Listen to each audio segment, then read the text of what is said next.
There are stories that start with a smile, and there are stories that begin with silence, so deep, so heavy, that it feels like it could crush a soul. This one begins with silence. The kind that sits in a classroom full of chattering children yet feels louder than every laugh and every whisper.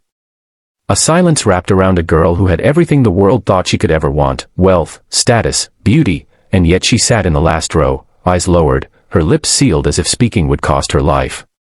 No one knew why she never spoke. Teachers tried, friends tried, but her silence was like a wall no one could climb.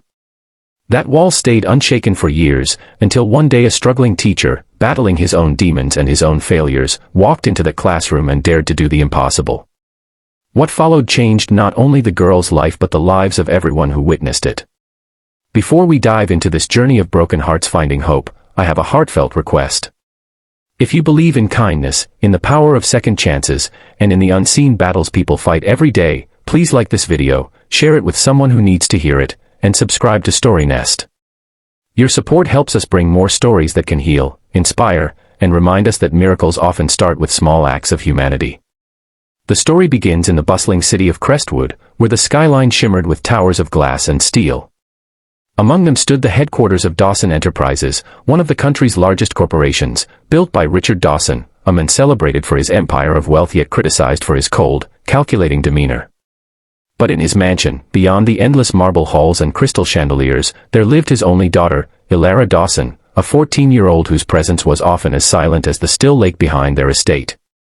Elara hadn't spoken a single word at school since she enrolled 2 years ago. Not to her teachers, not to her classmates, not even when called upon in class. It was as though her voice had been locked away somewhere unreachable. Most students saw her silence as arrogance, the spoiled millionaire's daughter who thought she was too good to talk to them. Teachers assumed it was stubbornness or some strange defiance. And because of her father's influence, no one pushed too hard. Rumors spread like wildfire, that she was mute, that she thought everyone else was beneath her, or that she was simply heartless. The truth, however, was far from what anyone imagined. Across the city, in a small rented apartment with peeling walls and a leaking faucet, lived Daniel Hayes, a 33-year-old literature teacher. Once a rising academic star with dreams of publishing novels, Daniel's life had taken a downward turn after his wife's sudden passing 3 years earlier. Grief had left him hollow, debts piled up, and his passion for teaching had flickered so low that he almost quit the profession altogether. Teaching at Crestwood High, the elite school where Elara studied, was supposed to be a new beginning, but to him it felt like just another uphill climb. The pay barely covered his rent, the students often mocked his worn-out shoes and second-hand jackets, and the administration constantly reminded him he wasn't as polished as the other faculty. On his first day in Elara's class, Daniel noticed her right away. While other students buzzed with chatter, Elara sat at the far corner, staring blankly out the window at the sycamore tree swaying in the courtyard. She was beautiful in a haunting way, like a portrait half-forgotten in an old attic. Her silence wasn't just noticeable, it was palpable, as if the air around her carried a different weight. When he called on her to read a passage aloud, she simply lowered her eyes to the book and stayed still, her lips unmoving. The class giggled, and Daniel felt a sting of second-hand shame on her behalf. In the days that followed, he kept watching her. He saw the way her shoulders tensed whenever a teacher scolded someone. He noticed how she lingered behind after the bell, as though afraid of the rush in the corridors. Once, he found a crumpled drawing in the bin near her desk, a sketch of a little girl standing in the rain without an umbrella. Something about that image stayed with him all night. Daniel was not the kind of teacher who could ignore a child's pain, no matter how invisible it seemed. But trying to reach Elara felt like knocking on a locked door that had no keyhole. He tried gentle smiles, she didn't look up. He left notes with encouraging words, she returned them blank. He even asked the school counselor, who sighed and told him, some kids just don't want to be helped. Focus on the others, Mr. Hayes. But Daniel couldn't. Something about Elara's silence mirrored the emptiness he carried since losing his wife. He knew the torment of being trapped in your own sorrow, unheard and unseen, even when surrounded by people. Perhaps that was why he refused to give up on her. What no one at school knew was that Elara's mother had passed away when she was 9. The night of her mother's death had been stormy, and Elara had begged her father not to let her mother drive in the rain. But her father, impatient and dismissive, waved it off. Hours later, a phone call shattered their world. Her mother had been in a fatal accident. Elara had been the last one to speak to her mother, and the guilt of those last words, pleas that went unheard, clung to her like chains. From that day on, she barely spoke at home and eventually stopped speaking altogether at school. Words, in her mind, had lost their meaning. Daniel's own struggles with grief gave him a kind of empathy few others could muster. Instead of demanding words from Elara, he decided to find another way in. One afternoon, he left a piece of paper on her desk with a simple line from his favorite poet, "Even the quietest hearts beat the loudest stories." For days, she didn't respond, but the note remained in her notebook. Weeks passed, and the school announced its annual storytelling competition, one of the biggest events of the year. Every student was expected to participate. Elara's name on the list caused whispers and mockery. Everyone knew she wouldn't say a word. The principal considered excusing her, but Daniel intervened, volunteering to coach her. His colleagues scoffed at the idea, calling it a waste of time. Daniel began by asking her to write a story instead of speaking. After school, he would wait in the empty classroom, pretending to grade papers, hoping she might leave something behind. For the first few days, nothing happened. Then one evening, as he gathered his things to leave, he found a single sheet on her desk. On it were just 3 words, "Rain never stops." Those words struck Daniel deeply.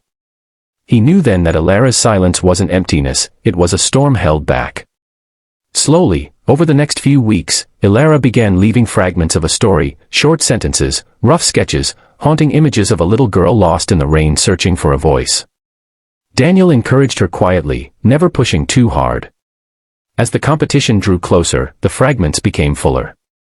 Her story was heartbreaking yet full of hope, a tale of a child who believed her voice could bring back the sun after endless rain.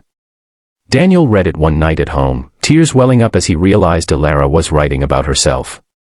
The night before the competition, Elara stayed after school longer than usual. She stood in front of the empty auditorium stage, her hands trembling as she looked at the microphone. Daniel approached her gently, his voice soft yet firm as he told her that her story didn't need to be perfect, it just needed to be hers. She nodded slightly, her eyes glistening. The day of the competition arrived. Parents, students, and teachers filled the auditorium. Richard Dawson, busy with his business empire, barely managed to show up, sitting in the front row with the detached air of a man attending an obligation. When it was Elara's turn, whispers erupted through the crowd. No one believed she would speak. Elara walked slowly to the center of the stage, her knees weak, her palms damp. For a long moment, she stood there, silent as always, staring at the microphone. Then her gaze shifted to where Daniel stood in the wings, his eyes filled with quiet encouragement. That was when something shifted inside her. She took a shaky breath and finally, after 2 long years of silence, her voice broke free. It was soft at first, almost fragile, but as she read her story aloud, the room fell into utter silence, this time, a silence born of awe. Each word carried the weight of the years she'd kept them locked away. By the time she finished, tears glistened not only in her eyes but in the eyes of many who listened. Her father, for the first time in years, looked at his daughter as though truly seeing her. Elara's story won the competition, but more than that, it broke the chains she'd carried for so long. Daniel had done what everyone thought was impossible. He gave her back her voice, not by forcing her to speak, but by helping her find something worth saying. From that day forward, Elara continued to heal. She began speaking more, slowly but surely, and her relationship with her father began to mend. Daniel, too, found his purpose rekindled. Helping Elara reminded him that even in his own brokenness, he could bring light to someone else's darkness. If this story has touched your heart so far, please consider liking this video, sharing it with your friends and family, and subscribing to StoryNest. Your support means we can keep telling stories that bring hope to those who need it most. And before we end, I have a special request. In the comments below, write one kind word you wish you had heard when you were going through a hard time. You never know who might need to read it today. Elara's journey reminds us that sometimes the greatest battles are the ones we fight in silence, and the greatest victories come when someone believes in us enough to help us find our voice. If this story moved you, don't forget to like, comment, share, and subscribe. It helps us continue to bring these heartfelt stories to you.